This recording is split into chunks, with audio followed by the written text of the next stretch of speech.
অবশেষে প্রবাসী জাতীয় পরিচয়পত্র কার্যক্রম আরও এক ধাপ এগিয়ে নেয়ার সিদ্ধান্ত নিয়েছে নির্বাচন কমিশন।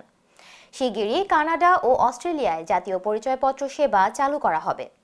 এই সেবার আওতায় আসতে যাচ্ছেন এ দুদেশের বসবাসরতরা। এ প্রকল্প সফল হলে মোট 9টি দেশের প্রবাসী বাংলাদেশিরা বিদেশের মাটিতে বসেই এনআইডি সেবা পাবেন।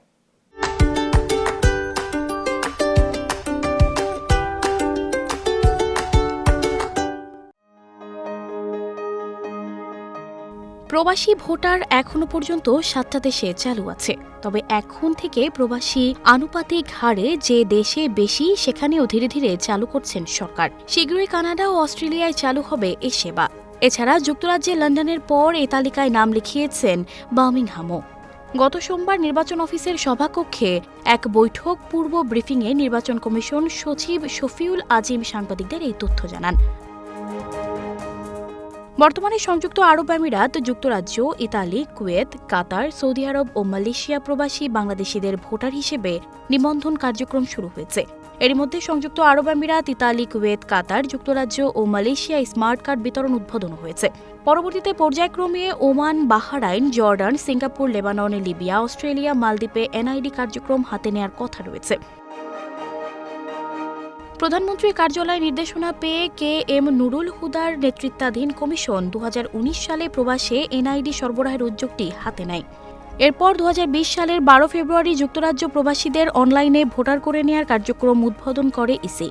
এর আগে 2019 সালের 18 নভেম্বর সংযুক্ত আরব আমিরাতে প্রবাসীদের মধ্যে এই কার্যক্রম শুরু করা হয়। তার আগে একই বছর 5 নভেম্বর মালয়েশিয়ায় অবস্থানরত বাংলাদেশিদের ভোটার তালিকায় অন্তর্ভুক্ত এবং স্মার্ট জাতীয় পরিচয়পত্র দেওয়ার অংশ হিসেবে অনলাইনে আবেদন নেয়ার কার্যক্রম উদ্বোধন করা হয়।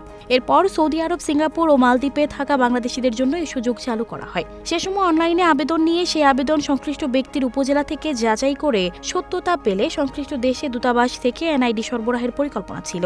এরপর করোনা মহামারীর আগে থমকে যায় দূতাবাসের মাধ্যমে কার্যক্রম শুরুর পরিকল্পনা। অনেকে পায়ের আঙ্গুলের ছাপ দিয়েও ভোটার হচ্ছেন। ফিঙ্গারপ্রিন্ট যেখানে নেওয়া হচ্ছে সেই জায়গা সিসি ক্যামেরার আওতায় আনার চেষ্টা করা হচ্ছে। সিস্টেমে যেহেতু ঘাটতি ছিল, এগুলো ধীরে ধীরে উন্নতি করা হচ্ছে।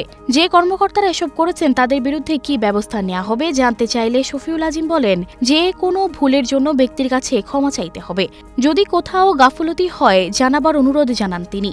রোহিঙ্গা ভোটার ঠেকাতে করণীয় সম্পর্কে জানতে চাইলে তিনি বলেন, এই বিষয়ে কর্মকর্তা নিয়োগ করা হচ্ছে। তাদের ভোটার করার ক্ষেত্রে যিনি জড়িত থাকবেন তার বিরুদ্ধে ব্যবস্থা নেওয়া হবে। কাজী হাবিবুল আউয়ালের নেতৃত্বাধীন সম্প্রতি পদত্যাগ কমিশন দায়িত্ব নেয়ার পর সেই কার্যক্রমকে ফের উজ্জীবিত করেন। এক্ষেত্রে আগের আবেদনগুলো পাশ কাটিয়ে নতুন করে কার্যক্রম শুরু করেন তারা। সানজিদা রহমান, প্রবাস খবর।